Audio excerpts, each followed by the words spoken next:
Welcome, students! Today we will explore the context behind Dr. Jekyll and Mr. Hyde by Robert Louis Stevenson.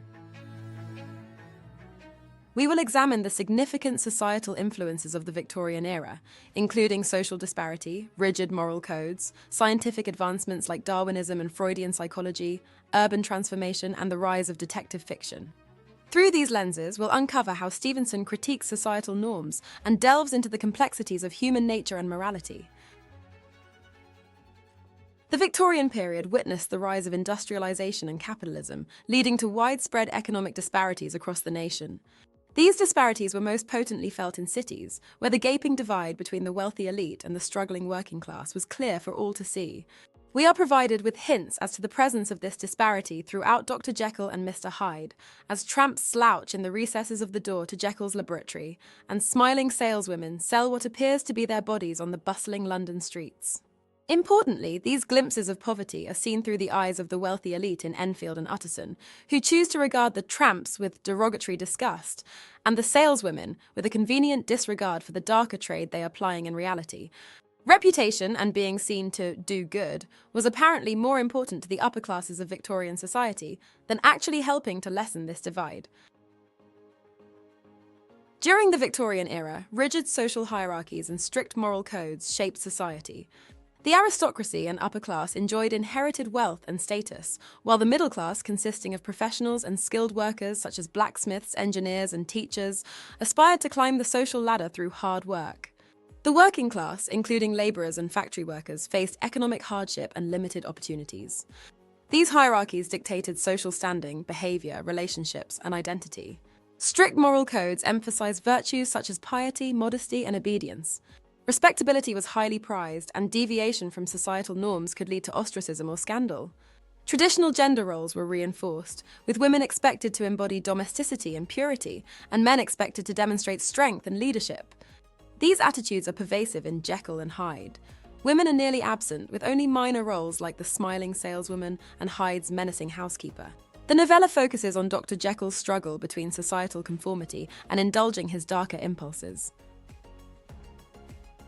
During the Victorian era, scientific theories like Darwinism and Freudian psychology challenged traditional religious beliefs and moral values.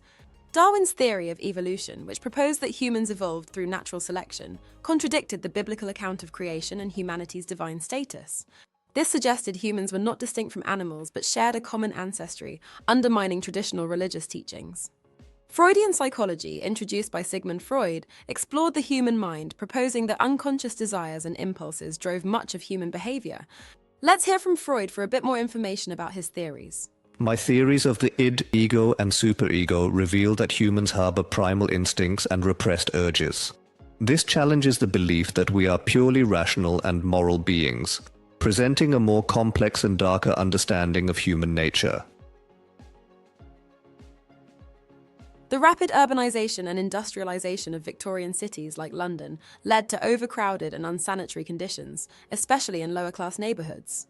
Rural migrants flocked to cities for factory jobs, resulting in densely populated areas with inadequate infrastructure, sanitation, and clean water. This led to rampant disease, poverty, and social unrest as residents demanded better living and working conditions. The prevalence of poverty and crime in these areas sparked moral panic among the upper and middle classes, who feared societal moral decay. Sensationalist media and moralistic narratives depicted the urban poor as morally corrupt and dangerous. In Dr. Jekyll and Mr. Hyde, Stevenson reflects these attitudes through the depiction of tramps near Jekyll's laboratory and the panic caused by Hyde's crimes, which threatened to disrupt social order and expose Victorian society's hypocrisy. The emergence of detective fiction and crime narratives, as exemplified by the works of Arthur Conan Doyle, author of Sherlock Holmes, and Wilkie Collins, The Woman in White, reflected a growing fascination with crime, morality, and the darker aspects of human behaviour in Victorian society. As cities expanded during a time of rapid urbanization and industrialization, so did the opportunities for criminal activity, leading to heightened public concern about lawlessness and disorder.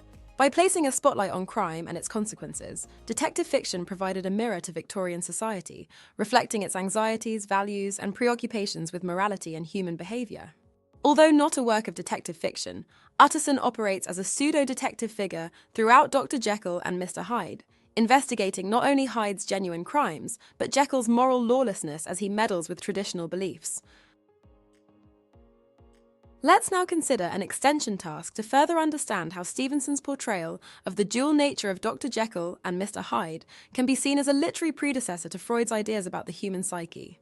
According to Sigmund Freud, the human self consists of the id and the superego. The id is a Freudian concept that represents our basic, primal impulses and desires. It operates on the pleasure principle, seeking immediate gratification of its urges, without considering consequences or moral constraints. In the text, Mr. Hyde embodies the id. He acts on his violent and hedonistic, which means pleasure-seeking, impulses without regard for morality or the well-being of others. Hyde is the personification of Jekyll's repressed desires and dark urges. By contrast, the superego represents the voice of conscience, internalized societal norms and moral standards. It operates on the principle of morality and keeps the id in check, often inducing feelings of guilt or pride. Dr. Jekyll represents the superego. He is a respected scientist and a morally upright individual who strives to do good and adhere to societal norms. However, his strict adherence to these ideals also leads to the repression of his darker desires. The ego mediates between the id and the superego, operating on the reality principle. It tries to find realistic ways to satisfy the id's desires for hedonistic pleasure, while upholding social norms and the moral standards of the superego.